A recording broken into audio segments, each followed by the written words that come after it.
नाशिकमध्ये सत्ताधारी भाजपमध्ये भरतीची लाट, बडगुजर, घोलप, मुर्तडक यांच्यासह अनेक नेते महायुतीच्या वाटेवर. जिल्ह्यात विरोधकच उरले नसल्याची चर्चा.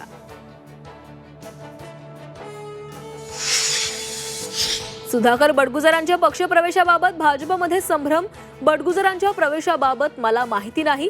चंद्रशेखर बावनकुळेंच्या वक्तव्यांना नवा ट्विस्ट.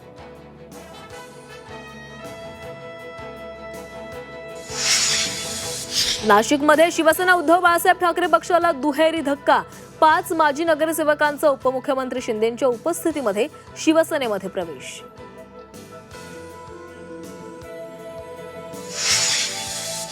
शिवसेनेकडून वरळीमध्ये बॅनरबाजी. बॅनरमधून उद्धव ठाकरेंना डिवचण्याचा प्रयत्न. भगवा बाळासाहेबांचा, भगवा महाराष्ट्राचा या आशयाची बॅनरबाजी.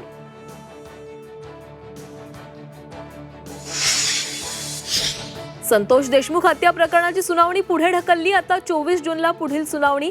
न्यायाधीश रजेवर असल्यानं सुनावणी पुढे ढकलली.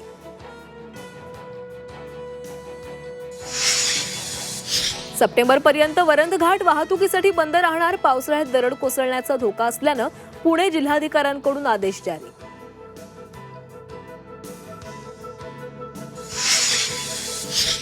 गेल्या 24 तासात पंचगंगा नदी पाणी पातळीमध्ये वाढ. पंचगंगेची पाणी पातळी 12 फुटांनी वाढली. धरणातल्या विसर्गामुळे पाणी पातळीमध्ये वाढ.